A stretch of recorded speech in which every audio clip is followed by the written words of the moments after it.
आज बात करेंगे लिबरलिज्म के ऊपर। लिबरलिज्म और नियो लिबरलिज्म में क्या डिफरेंस है और लिबरलिज्म के मेन थिंकर को भी डिस्कस करेंगे।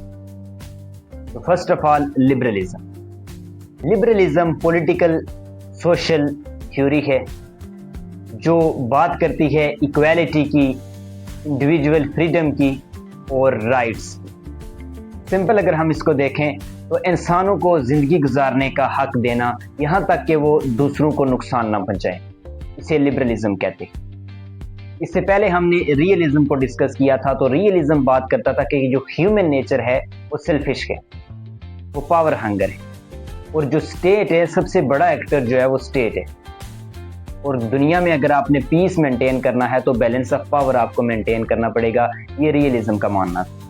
बैलेंस ऑफ पावर यानी कि स्टेट जो है सर्वाइवल के लिए पावर मैक्सिमाइज करती हैं, और इस पावर मैक्सिमाइज के जो दौरान उनके दरमियान एक डेटरेंस पैदा होता है, जो स्टेट एक दूसरे से डरती हैं, एक दूसरे पे अटैक नहीं करती।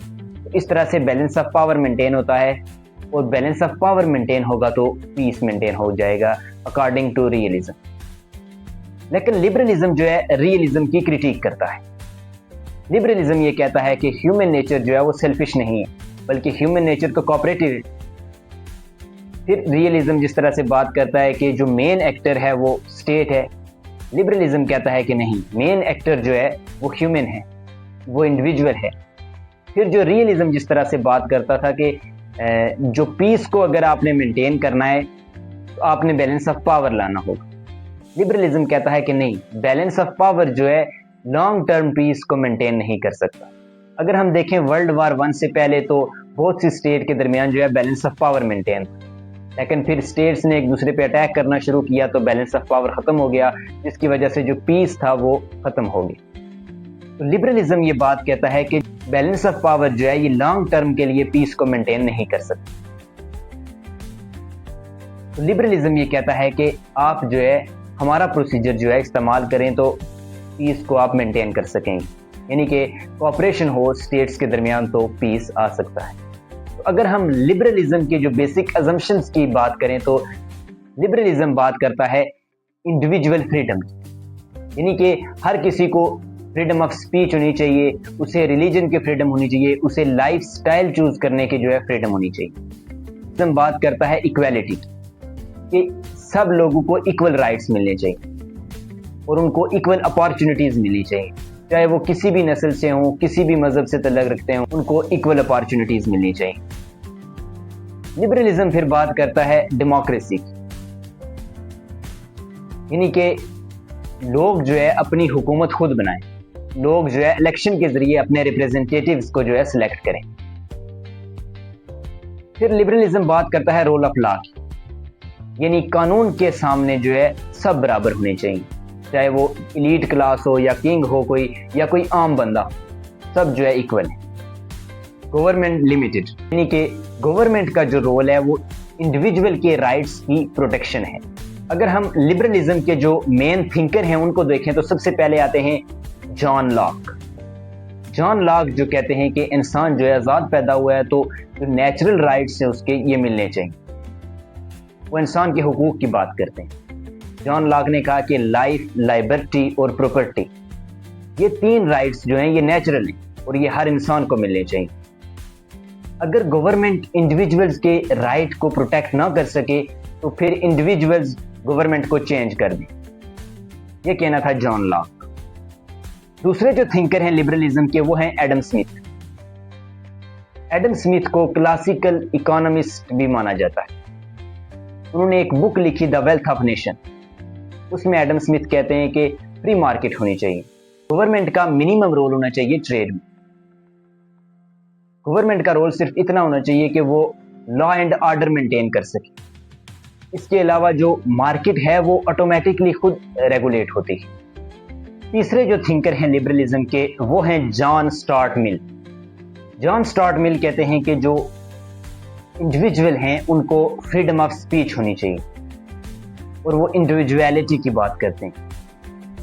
जॉन स्टुअर्ट मिल ये भी कहते हैं कि जो इंडिविजुअल हैं उनको इतनी फ्रीडम होनी चाहिए कि वो अपने राइट्स को जो है वो एंजॉय कर सकें।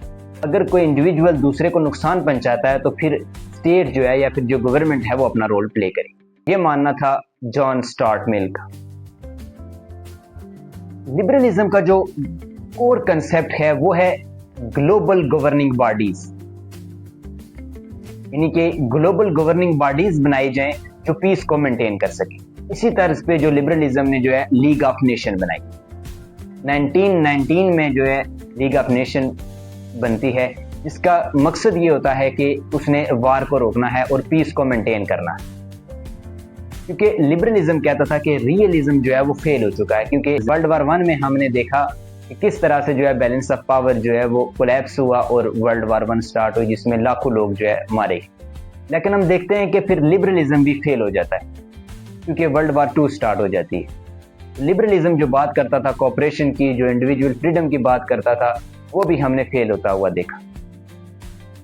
जो कॉपरेशन का जो नाजायज फायदा उठाया हिटलर जैसे लीडर्स ने, और जिसकी वजह से वर्ल्ड वार 2 स्टार्ट हुई, जिसमें करोड़ों लोग जो है अपनी जान से गए।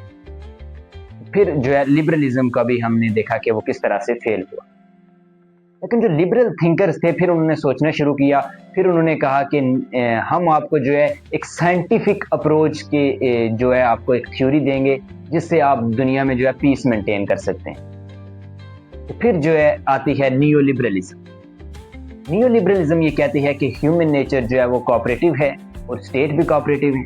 वो ये कहती है कि मेरा जो मेन मकसद है वो ह्यूमन नहीं है, एक सिंगल इंडिविजुअल नहीं है, बल्कि जो मेरा एंड गोल है, हमारा जो ग्लोबल लेवल का एनालिसिस है, हमारा एंड गोल जो है वो है कि हमने पूरी दुनिया को बेहतर बनाना है। कि हमने सिर्फ एक इंडिविजुअल को ठीक नहीं करना, हमने पूरी दुनिया के सिस्टम को ही ठीक करना है, तो फिर ऑटोमेटिकली जो है सब ठीक हो जाए। इस तरह से लिबरलिज्म ग्लोबल गवर्निंग बॉडीज की बात करता था। इसी तरह से नियो लिबरलिज्म ने ग्लोबल गवर्निंग बॉडीज को मजीद एलोबरेट किया। नियो लिबरलिज्म का जो कंसेप्ट है एक लिबरल इंस्टीट्यूशनलिज्म, जिसमें उसने बताया कि दुनिया के अंदर जो है इंस्टीट्यूशन कायम किए जाएं कि वो अपनी अपनी डोमेन में रह के काम करें और पीस को मेंटेन कर सकें। जैसे कि यूनाइटेड नेशन, उसका क्या रोल है पीस को मेंटेन करना, IMF स्टेट्स की इकॉनमी को बूस्ट करना, वर्ल्ड बैंक कंट्रीज की इंफ्रास्ट्रक्चर को डेवलप करना, WTO ग्लोबल ट्रेड को रेगुलेट करना। इसी तरह के इंस्टीट्यूशन बनाए जाएं ताकि वो अपनी अपनी डोमेन में रहें, मतलब हम उनको मुकम्मल मैंडेट देंगे और वो अपनी हुदूद में रह के जो है वो काम करेंगे और इस तरह से पीस मेंटेन किया जा सकता है। नियो लिबरलिज्म हमें 2 कंसेप्ट मजीद देता है, एक लिबरल इंटरनेशनलिज्म और दूसरा लिबरल कंज्यूमरिज्म। लिबरल इंटरनेशनलिज्म ये है कि आप पूरी दुनिया में जो है डेमोक्रेसी कायम करें तो फिर पीस आएगा। फिर जो दूसरा है लिबरल कंज्यूमरिज्म, उसमें यह है कि जो NGOs हैं, जो नॉन स्टेट एक्टर है, उनके साथ कोऑपरेशन की जाए, इकोनॉमिक कोऑपरेशन की जाए, कल्चरल कोऑपरेशन की जाए। इसकी वजह से पीस जो है मेंटेन किया जा सकता है। आज हम देख सकते हैं कि जब से नियो लिबरलिज्म की जो थ्योरी आई है उसके बाद कोई भी वर्ल्ड वार नहीं हुई। इस तरह से बहुत वार्स हुई हैं, लेकिन वर्ल्ड वार जो है उसके बाद कोई नहीं हुई।